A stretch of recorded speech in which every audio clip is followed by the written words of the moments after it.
ചില കേക്കിൻ്റെ ഡിസൈൻസൊക്കെ നമുക്ക് ഒരുപാട് ഇഷ്ടമാവും. നമുക്ക് ചെയ്യാൻ പറ്റും, ഓക്കെ ആണെന്ന് തോന്നുന്ന കുറച്ച് ഫോട്ടോസൊക്കെ നമ്മൾ ഒരു ഫോൾഡറാക്കിയിട്ട് കേക്ക് ഇമേജെന്നോ അങ്ങനെ എന്തെങ്കിലും പറഞ്ഞിട്ട് നമ്മളത് കീപ്പ് ചെയ്ത് വെക്കും. അപ്പം അങ്ങനെ കുറേ കാലം ആ ഫോൾഡറിൽ ഇങ്ങനെ നിന്നിരുന്നൊരു കേക്കിൻ്റെ ഡിസൈനുമായിട്ടാണ് ഇന്ന് വന്നിരിക്കുന്നത്. കസ്റ്റമർ പ്രത്യേകിച്ച് ഡിസൈനും കാര്യങ്ങളൊന്നും പറഞ്ഞിട്ടുണ്ടായിരുന്നില്ല. അപ്പോൾ വിചാരിച്ചു എന്നാൽ ആ ഒരു കേക്ക് ഇങ്ങനെ നമുക്ക് ക്രിയേറ്റ് ചെയ്തെടുക്കാമെന്നുള്ളത്. അങ്ങനെ നമ്മളെ സ്ഥിരം കസ്റ്റമർ തന്നെയാണ്. അവർ നമ്മളെ ആക്സിഡൻ്റലി കണ്ടുമുട്ടിയതായിരുന്നു. അപ്പം നാളേക്കൊരു കേക്ക് വേണം, ചെയ്യാൻ പറ്റില്ലേന്ന് ചോദിച്ചു. അപ്പോൾ ഓക്കെ, സെറ്റാക്കാമെന്ന് പറഞ്ഞു. അങ്ങനെ നമ്മൾ ഈ ഒരു വിൻറ്റേജ് തീം കേക്കിലായിരുന്നു സെറ്റ് ചെയ്തിട്ടുണ്ടായിരുന്നത്. ഈ വിൻറ്റേജ് കേക്കിലൊക്കെ ഈ ഒരു മോസ്റ്റ് അട്രാക്റ്റീവ് എലമെൻ്റ് എന്ന് പറയുന്നത് ആ ഒരു ബോ ആയിരിക്കും. മീൻസ് ആ റിബൺ. ആ റിബണ് നമ്മൾ സാധാ നോർമൽ റിബണല്ല. ഇതിൻ്റെ നെയിം എന്തെങ്കിലും ഉണ്ടോ എന്ന് എനിക്കറിയില്ല. നിങ്ങൾക്ക് അറിയെങ്കിൽ ഒന്ന് കമൻറ്റ് ചെയ്യൂ കേട്ടോ. അതെന്ന് വെച്ചിട്ടുണ്ടെങ്കിൽ സാധാ റിബണിനേക്കാളും കുറച്ച് വിടുത്ത് കുറഞ്ഞൊരു ടൈപ്പ് റിബണാണ് യൂസ് ചെയ്യുന്നത്. പിന്നെ അതിൻ്റെ ബോ എങ്ങനെയാണ് ചെയ്യുന്നതെന്നൊക്കെ ഞാനിതിൽ ഇൻക്ലൂഡ് ചെയ്തിട്ടുണ്ട്. ചില കസ്റ്റമറൊക്കെ മെനുവിലില്ലാത്ത ഫ്ലേവറുകൾ ചോദിക്കാറുണ്ട്. അപ്പം നമ്മൾ പോസിബിൾ ആണെങ്കിൽ നമ്മൾ ചെയ്ത് കൊടുക്കാറുണ്ട്. ഇത് നമ്മൾ ജേണി സ്റ്റാർട്ട് ചെയ്യുന്ന ടൈമിലേ ഉള്ളൊരു ഫ്ലേവറായിരുന്നു. എനിക്ക് തോന്നുന്നത് അവരൊരു വട്ടം ഓർഡർ ചെയ്തിട്ടുണ്ടായിരുന്നു. അപ്പം പിന്നെ വലിയ മൂവൊന്നും ഇല്ലാത്തതുകൊണ്ട് നമ്മൾ അങ്ങനെ എടുക്കാറില്ലായിരുന്നു. നമ്മൾ മെനുവിന്ന് റിമൂവ് ചെയ്തിട്ടുണ്ടായിരുന്നു.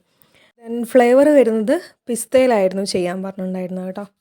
പിന്നെ നമ്മൾ ഒരു 5 ബോ ആയിരുന്നു നമുക്ക് വേണ്ടത്. അപ്പോൾ ആ റിബൺ കൊണ്ട് നമ്മൾ 5 ബോ എടുത്ത് സെറ്റാക്കി വെച്ചിട്ടുണ്ട്. പിന്നെ എനിക്ക് കേക്കിലൊക്കെ റൈറ്റിംഗ് കൊടുക്കാൻ ഭയങ്കര ഇഷ്ടമാണ്. പക്ഷേ ചില ടൈമിൽ അത് നല്ല പെർഫെക്റ്റായിട്ട് വരും. അത് കസ്റ്റമറുടെ ലക്ക് പോലെ ഇരിക്കും.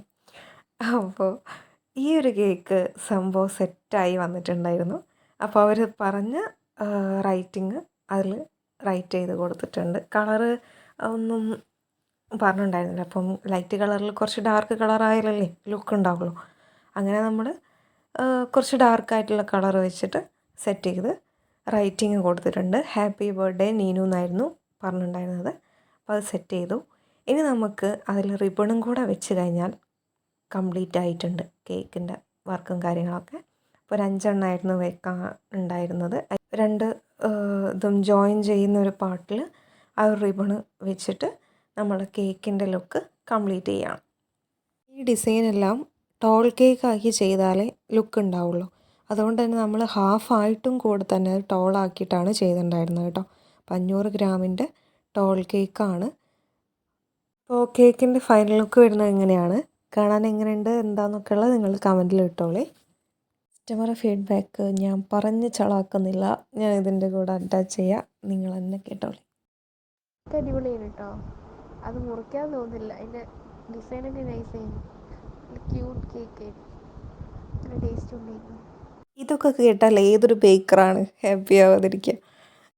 ഏട്ടന് അനിയത്തിക്ക് കൊടുക്കുന്നൊരു സർപ്രൈസ് ആയിരുന്നേ.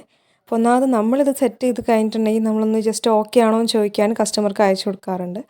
അപ്പോൾ അയച്ചു കൊടുത്ത ടൈമിൽ അനിയത്തി അടുത്തിരിക്കുന്നുണ്ടായിരുന്നു. അത് അവൾ കണ്ടു. അങ്ങനെ സർപ്രൈസ് നൈസായിട്ട് ഫ്ലോപ്പ് ആയിട്ടുണ്ടായിരുന്നു. അങ്ങനെ അവർ വന്നെടുത്തായിരുന്നു കേട്ടോ കേക്ക്. ഡെലിവറി വേണ്ടാന്ന് പറഞ്ഞിട്ടുണ്ടായിരുന്നു. അപ്പോൾ വിൻറ്റേജ് കേക്കിൻ്റെ കഥയാണ് ഇപ്പോൾ നിങ്ങൾ കേട്ടുകൊണ്ടിരിക്കുന്നത്. അപ്പോൾ സബ്സ്ക്രൈബ് ചെയ്യാത്തവർ പെട്ടെന്ന് തന്നെ സബ്സ്ക്രൈബ് ചെയ്യുക, ലൈക്ക് ചെയ്യുക, ഷെയർ ചെയ്യുക, കമൻറ്റ് ചെയ്യുക.